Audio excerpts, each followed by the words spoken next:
এত দূর থেকে আপনি আমার ঘরে এসেছেন, একটু মিষ্টি শরবত না খেয়ে চলে গেলে চলে?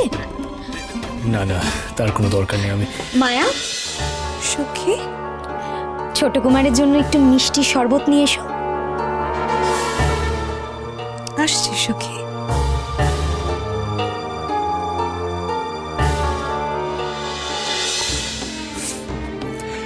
দেখো মা, তোমাকে আমি একটা কথা বলি। নারীর ভূষণ হলো তার লজ্জা, তার কোমলতা, তার মমতা। তুমি অবশ্য একটু অন্যরকম, তবু আমি তোমাকে বলবো যে নারী হয়ে নারী সুলভ আচরণ করো। তাতে তুমি মনে শান্তি পাবে, সবার কাছ থেকে সম্মান পাবে। এত সুন্দর কথা আমাকে আগে কেউ কোনোদিনও বলেনি। ইচ্ছে করছে সারা রাত ধরে আপনার কথা শুনি। সেই উপায় আমার নেই মা, আংটিটা নিয়েই আমি চলে যাব। কিন্তু আমি যে আপনাকে সারা রাত এই ঘরেই আটকে রাখবো।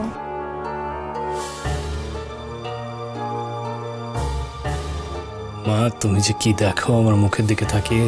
সেই পুরুষকে যাকে পেলে নারীর জীবন ধন্য হয়।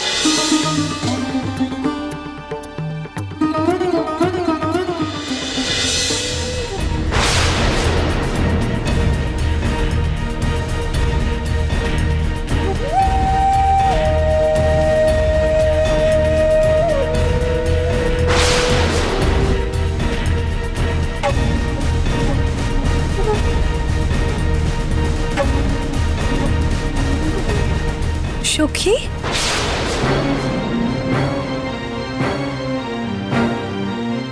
এসো,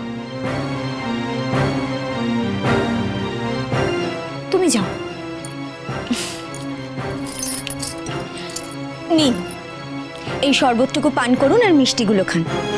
না, আমি শরবত খাবো না, ওই মিষ্টিও খাবো না, এসবের কোনো দরকার নেই। না খেলে তো আমি ছাড়বো না। মিষ্টিগুলো না খেলে না খাবেন, কিন্তু এই শরবতটুকু আপনাকে পান করতেই হবে, না হলে আমি ছাড়বো না কিছুতেই। এমন অবুঝপনা করো না মা, আমি অসময়ে কিছু খাই না। এ তো সামান্য শরবত। মা, জেদ করো না, আমাকে আমার আংটি ফেরত দাও, আমি ফিরে যাই।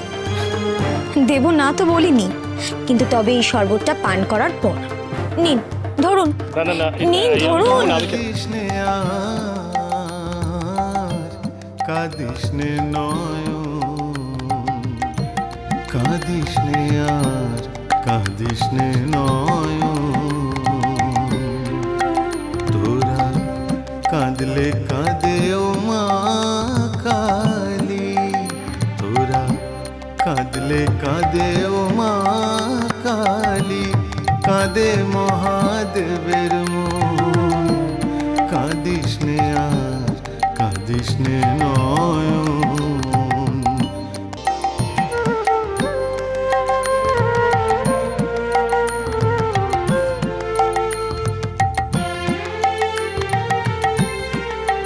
কিসের এত দুঃখ জ্বালা, কিসের এত কান্না রে তোর, ভক্তি রসে আয় ডুবে যায়, মুক্তি পথে হই বিভোর।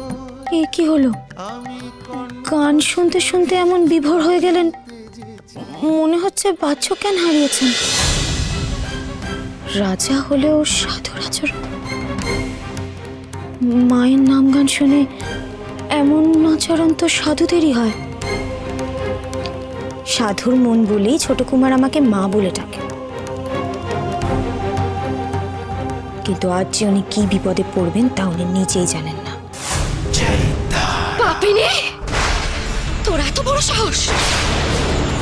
তুই আমার সরল পুত্র বামার গায়ে কালি লাগাতে চাইছিস?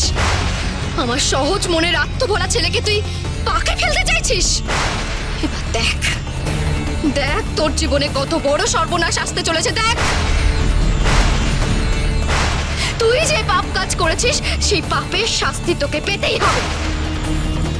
তোকে আমি তারাপীঠ মন্দিরে এনে সকলের সামনে প্রমাণ করে দেব যে তুই কত বড় পাপিনী, বড় পাপিনী।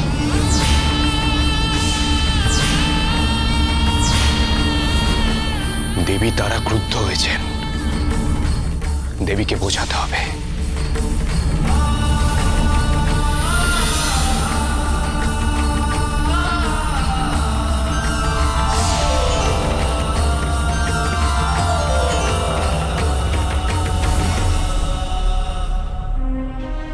দেবী তারা।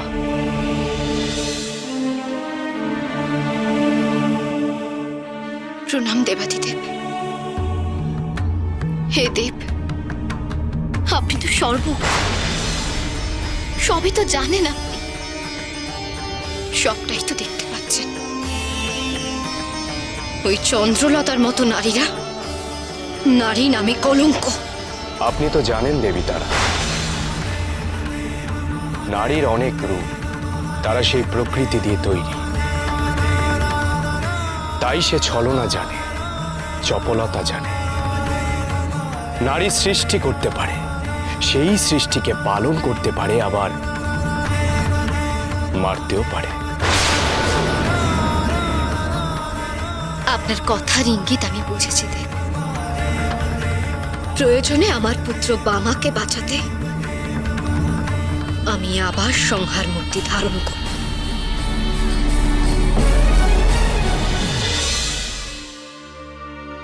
ও কেদার দাদা, ব্যাপার কি বলতো? বামা ঠাকুর কোথায়? আরে কি করে বলি বলো তো, তুমি যেখানে আমিও তো সেখানে, কিছুই তো বুঝতে পারছি না। বামা ঠাকুর কখনো এরকম করে না, করে দেখেছো? না, সন্ধে পেরিয়ে রাত হয়ে গেল, মায়ের শেতলি ভোগ দেওয়ার সময় হয়ে গেল, এখনো বামা ঠাকুর এলো না।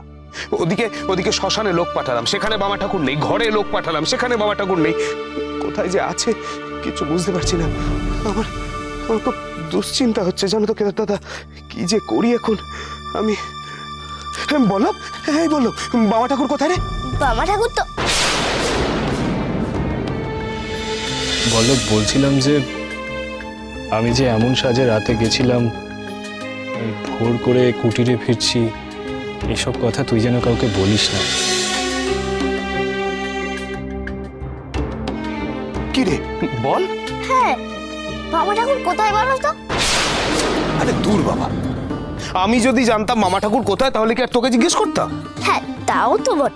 তা তোমরা যদি না জানো, আমি জানবো কেমন করে? বলো, তুই তো বামাচরণের সঙ্গে সবসময় থাকিস, সেই কারণে তোকে জিজ্ঞেস করা। তুই যদি জানিস একটু বল না, আমরা তাহলে একটু চিন্তামুক্ত হই। ওকে তার জ্যাঠা, সঙ্গে থাকলেই কি আর সব জানা যায় গো? ধরো তুমি, নগেন দাদু, ঈশান কাকা, তোমরা সবাই তো বামা ঠাকুরের সাথে সব সময় থাকো, কিন্তু ঠাকুরের সব জানো তোমরা? জানো না? তেমনি আমিও সব জানি না। কিন্তু তুলসী কোথায় গেল? তুলসী, তুলসী! বামা ঠাকুর দূরে কোথাও গেলে হয় আমায় সঙ্গে নিয়ে যায়, আর না হয় বলে যায়। কিন্তু এবার তো কিছু বললো না কেন?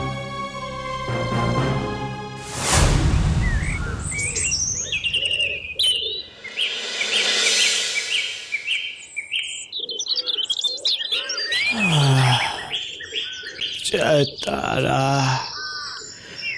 জয় তারা, জয়।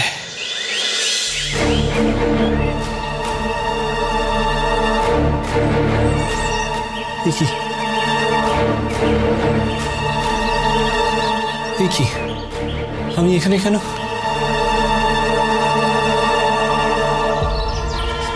আমি সেই মেয়ের ঘরে কেন?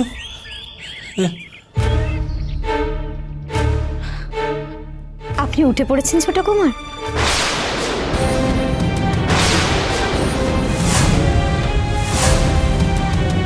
আমি এখানে কেন? আগে বলো যে আমি এখানে কেন? দুধটা খেয়ে নিন। আগে বলো যে আমি এখানে কেন? আমার সেবা নেবেন বলেই তো সারা রাত আপনি আমার সঙ্গে